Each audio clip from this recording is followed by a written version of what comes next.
Hi again, welcome to the Ref Show. The special ones, and how did they fare? That's the special ones, plural. They would have hoped that they fared better than the special one, singular. In one case, he certainly did. In one case, perhaps he didn't. Mixed fortunes for England's two top-ranked officials over the weekend in Sunday's big games, joined by Glenn Turner and joined by Mark Lawrenson. Dare I say, you are the ref special ones. You dare, but it's probably not true. I was waiting. I knew you'd have something to say about that. Chelsea 4, Manchester United 0. First of all, a humbling experience for a certain gentleman, Mark. I think most of the newspapers have gone humiliating, haven't they? And I'm sorry, thinking about Jose, his team were well beaten. They fell asleep in the first minute. And he's had words with Conte as well. And instead of just shaking his hand and saying well played and getting out the building, he's got to turn it all around. So I really don't get that. Although in the game, I do think that David Luiz should have been sent off. Okay. 2-0 down, would it have made a difference? I don't know, but it's wrong anyway. If he should have been sent off. Okay, we'll come to that with Glenn, but a deflection technique again from Mr. Mourinho, creating something and nothing with Mr. Conte. Do you think? Well, it's to do with the pressure, isn't it? I mean, they got a really good result at Anfield on Monday night. Deserved what they got, and you know, Klopp never said it. Klopp was like, "Yeah, well done. We know it's up to us to beat them. We couldn't beat them. You know, all right, we got a point. We move on." And Jose can't move on, can he? It's like the whole. Well, remember when Petr Cech got injured playing for Chelsea at Reading, and the NHS got it that night. I mean, for goodness sake, just move on. Accept it. Accept it. Yeah, it's football. Celebrating, nothing wrong with the manager celebrating a goal, whether it's the first or the fourth. And if you get four against him, even better. Yeah. Okay. Well, where there was a legitimate gripe, and surprisingly, he doesn't seem to have focused as much on this. Now that you're shaking your head and you're surprised that really he hasn't focused on. David Luiz, who should have been sent off. One of our own special ones, Martin. I'm afraid you missed a big one there, mate.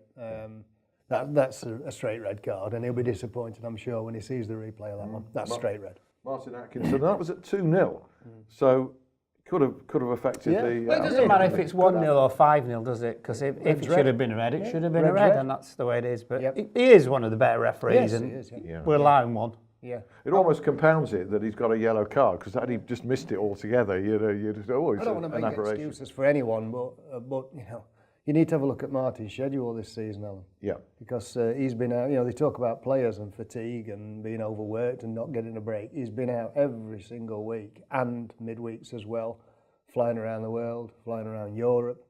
Does nobody look at that then? Obviously not. Well, they used to, whether they still do, but they certainly did when I was on the list. Yeah. Keith Hackett's made the point. Change of management, haven't we? So. Yeah, in his Daily Telegraph column, Keith had sort of pointed to the workload of Martin Atkinson, suggesting he's overworked. I think 9 Premier League games at least, World Cup qualifying games. It's not just the fact that he's got so many games. It's the profile of some of those games as well. Yeah. He's getting the big ones because there is such a kind of small pool from which really they've got trusted pairs of hands, with the likes of Martin and Klatz and Dino. The pool is much smaller than it was of top quality officials now, where you think I can hand them any game. Martin is one of those few referees that you can hand any game to. And eventually the pressure is going to tell. He needs a break. He's only human. Yeah. Well, Mark Clattenburg, of course, is up in that select group, perhaps right at the very top. Hasn't been worked as hard for various reasons. He did Manchester City, Southampton, and here was problem-free. 2 big ones in one match we're talking about now.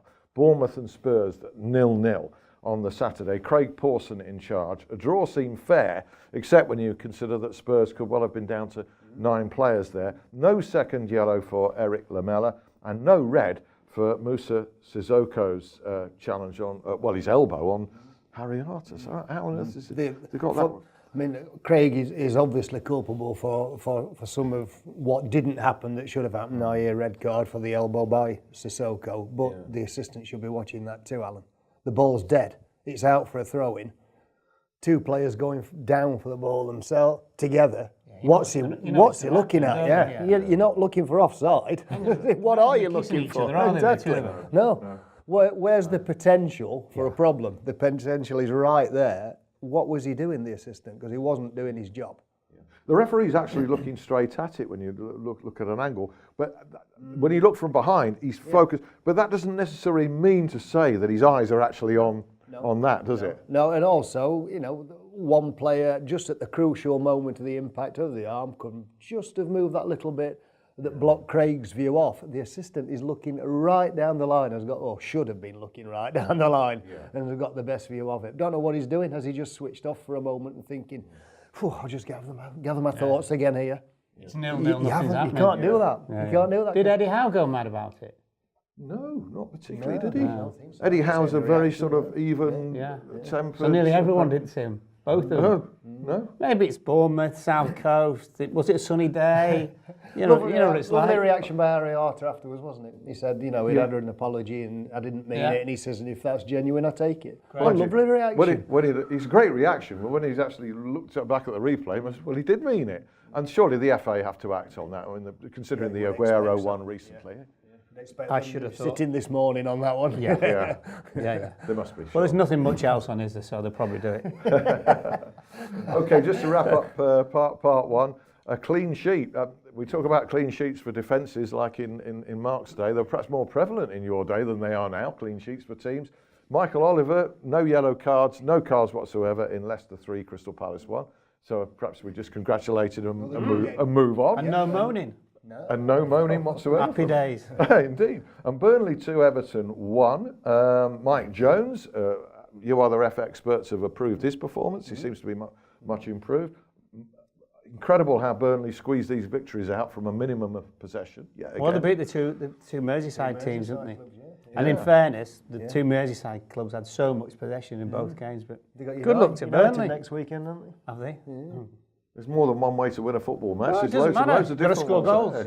Yeah. I mean, the thing is, when the promoted teams come in the league, in the Premier League, and at the start of the season, you've got to decide who you think is going to go down. You always look at the promoted teams and go, right, who is going to score the goals? And then, you look at Middlesbrough, got many. And I mean, Burnley don't score many either. But to beat those two teams for them is great results. Absolutely. Well done to Burnley. And what a fine manager they've got in Sean Dyche. When you look at his face, and I've interviewed him many times after games, if you didn't know the score, you'd never know it from his demeanour whatsoever. Win, lose or draw, he's always straight down the line, isn't he? I think that's good. I mean, we don't know what he says in the dressing room because I'm sure he'll lose it on occasions, but he just talks an awful lot of common sense. Doesn't he just? And so do our panel. I've got to say that. Usually. Join us for a Ref Show Part 2. We'll even let Lawro wax lyrical on Liverpool if he chooses to do so. Rejoin us.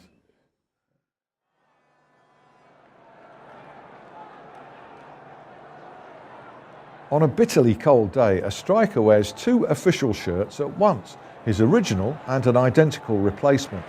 But in the second half, he overheats, so throws one to a young fan during a stoppage. He's already on a yellow. What do you do?